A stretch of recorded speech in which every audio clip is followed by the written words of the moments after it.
a lei dos direitos autorais, no caso de um personagem como o Superman, ela deveria ser revista.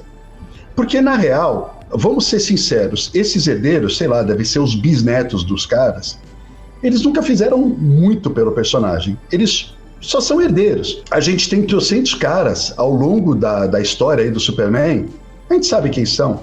John Barney, Dan Jurgens, José Luiz Garcia Lopes, Curt Swan. Você vai começar a colocar aí na ponta do lápis e você vai ver 300 caras que deveriam ser beneficiados também por tudo que eles fizeram. A criação do Superman, essa é a minha opinião, pelo menos, né? Você tem 2 criadores que criaram o personagem lá há 80 e tantos anos atrás, e esses caras são, lógico, os criadores, e os herdeiros deles têm direito sobre isso, mas ao longo desses 80 anos, vários caras também deveriam ser contemplados, porque eles são criadores também, eles mantiveram a chama viva. Isso nunca vai acontecer, mas deveria ser revisto, cara. Eu pelo menos acho isso. A gente tem os criadores do Batman, porra, a gente tem outros caras, Dennis O'Neil, por exemplo, que ficou aí durante 40 anos mantendo o personagem vivo, Frank Miller e outros. Por que esses caras não são contemplados? Ele só vai ser contemplado no personagem que ele criou. Aí o cara cria um personagem uma vez, aparece uma vez na história dele, um outro artista escreve esse personagem durante 50 anos, e esse outro artista não é contemplado. Ele tinha que ser. Essas coisas tinham que ser revistas, saca? Porque essas franquias, quando essas leis de direitos autorais surgiram há décadas atrás, não existia personagens perenes assim, que iam durar tanto tempo, que iam ser um personagem de uma criação colaborativa durante décadas, e ninguém sabia que esses personagens iam fazer tanto dinheiro, porra. Direitos autorais tinha que ser uma coisa mais ampla. Esse é o ponto que eu quero chegar. Mas eu acho uma conversa complicada ali, essa daí mesmo, assim, eu não tenho uma opinião formada agora sobre isso. Eu acho meio treta, assim. Eu ainda me parece que os direitos autorais têm que ser dos criadores do personagem original, assim. Por exemplo, vai falar do Frankenstein, do Drácula, desses casos. O Frankenstein da Mary Shelley. A Mary Shelley que criou a parada, não foi depois teve um monte de filme, um monte de coisas que manteve ele dentro da cultura mundial. Essas outras pessoas que trabalharam o Frankenstein e levaram ele para outros patamares também precisam ser acreditadas? Eu acho muito complicado, assim. Eu acredito na criação do original, tem esses mas elas são acreditadas, os herdeiros também. Elas são acreditadas. Por exemplo, Mary Shelley, ela é a criadora do Frankenstein, mas aí você vê a Universal Studios, por exemplo, que criou o Frankenstein, que se tornou o Frankenstein que virou a referência da cultura pop, com a cara verde, com os parafusos aqui e tal, não sei o que lá. Aquilo é protegido por um direito autoral, que não pertence ao espólio da Mary Shelley, pertence a quem criou. Então, isso já acontece em outras esferas da cultura pop.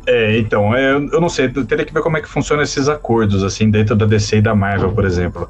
Até onde eu sei, acontece isso, né? Se usar parte da trama, por exemplo, se usar um filme novo do Superman, usar uma parcela muito grande da trama criada pelo Grant Morrison. O Grant Morrison recebe um dinheiro disso. Se usar vilões criados na fase do Morrison, o desenhista vão receber o seu quinhão, mas o direito autoral sempre vai permanecer do Siegel e do Shuster na questão da criação do Superman, né? Eu acho que, independentemente desses outros caras terem perpetuado o legado, colaborado com diversas camadas, inventado outras coisas e aumentado esse cânone aí, o crédito devido são os criadores originais, me parece mas isso. Você está falando a mesma coisa, no fim das contas, porque o que ele está falando é que essas pessoas têm que receber uma parcela da grana também, e é isso, os caras ganham. Por exemplo, o Supergirl, vai sair o filme novo, vai ser baseado naquela Mulher da Manhã, que tem inclusive desenho da brasileira Bilks Evely e cor do Matheus Lopes, que é do Tom King.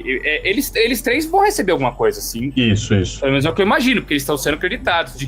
Até a imagem deles foi usada na divulgação do filme quando ele foi anunciado. Então, acredito que sim, eles são acreditados. Eles estão dizendo a mesma coisa, né? Agora, claro, o criador é sempre o criador, né? O criador é o criador. O que eu só estou dizendo é que eu acho que isso daí poderia ser revisto. Vou dar um exemplo. O John Constantine. Constantine, criado pelo Alan Moore, como coadjuvante de uma história do Monstro Pântano, apareceu, sei lá, em 8 edições. Aí depois você vem o Jamie Delano e escreve o personagem durante uma década, constrói o personagem de fato. Vem o Garfienes, vem o Peter Milligan, vem todos esses caras que constroem o personagem. E eu acredito que, tudo bem, a faísca não foi deles, a faísca foi do Alan Moore. Mas esses caras são criadores, saca? Eu trato esses caras como criadores. Então, são criadores de histórias ali, mas o personagem é do Alan Moore, é criado por Alan Moore, não é criado por Alan Moore e Jamie Delano e Garth Ennis. Isso não pode aumentar, essa coisa não pode aumentar. Até porque o Jamie Delano, o Garth Ennis, eles sabiam que o personagem já havia sido criado pelo Alan Moore e entraram dentro desse esquema já sabendo, sabe?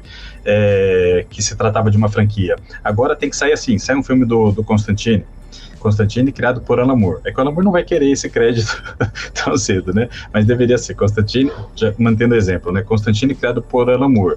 História baseada em Jamie Delano e Garth Ennis. Isso que tem que se aparecer assim os créditos. E a recompensação financeira tem que ser isso. E o Alan Moore, o criador original, tem que receber pela criação sabe? E a recompensação financeira tem que ser diretamente proporcional à influência que isso está tendo na outra mídia. E assim, quando a gente pensa no que a indústria faz hoje, eles já fazem isso no sentido inverso, de uma forma que beneficia eles. Por exemplo, um aspecto do Superman entrou em domínio público. E a indústria, os gigantes da indústria, eles são rápidos em ir lá e falar assim, não, mas é só aquele Superman lá. Na verdade, esse Superman continua aqui. Eles já